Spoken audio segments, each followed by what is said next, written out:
Welcome to Changing Your Life. So many people realize far too late that after working hard their entire lives to reach their own goals, whether it's to be happy, to have their own business, or have financial independence, they recognize that in the process of attaining these things, they've lost the true meaning of their lives. They missed the very reason they were created for. Ephesians chapter 1 verse 4 says, "Long before he laid down earth's foundation, he had us in mind, had settled on us as the focus of his love, to be made whole and holy by his love."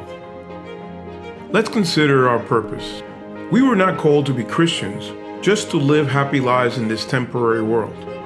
We were created to receive God's love and share it with everyone we encounter. Before the earth was formed, God loved us and had a plan to redeem and transform us into the image of his Son from all the mess we got ourselves into. You see, God doesn't just love, he is love. His power to create, heal, forgive, and change is based on his character. According to the first 3 verses in 1 Corinthians 13, if we don't learn to love and be loved in the way God intends, our lives will be wasted and unfulfilled. Without his love, we are empty, lonely, and without meaning or purpose. Love is the reason God created us.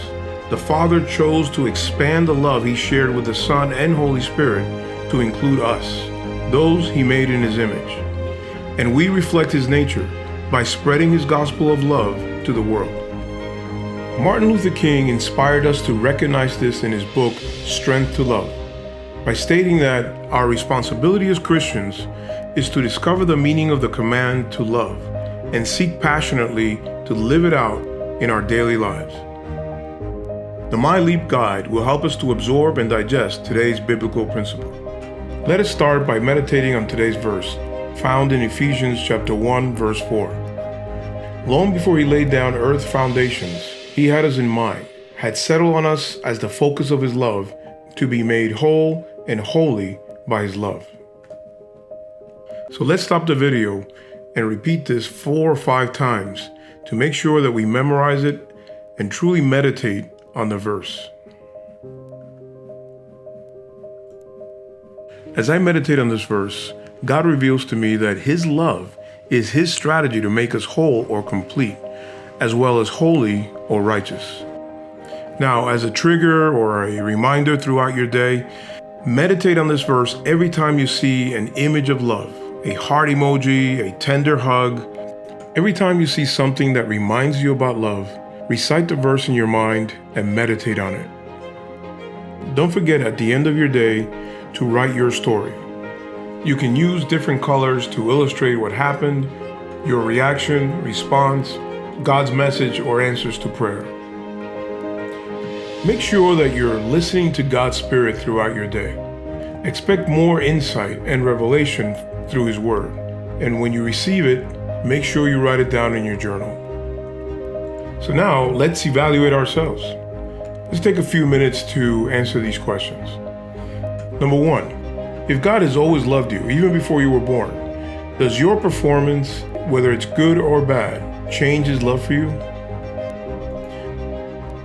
Number 2, do you see yourself as the focus of God's love? And number 3, are you living God's purpose or your own? Today's action is, think of an area in your love life where God's unconditional love can strengthen one of your relationships, and then begin to act in his love towards that person by faith. The last step of my leap is prayer. So I'll start praying and then you can continue when I stop. Father, thank you for loving me before I was born and designing a plan to restore and transform me through your love. Use me as a vessel that shares your love with everyone I meet. Continue praying. Our prayer is that My Leap helps you renew your mind, grow in God's love, and conform to the image of Jesus Christ. Don't forget to share your thoughts and experience with friends that have joined us on this journey by subscribing to our Facebook group and YouTube channel.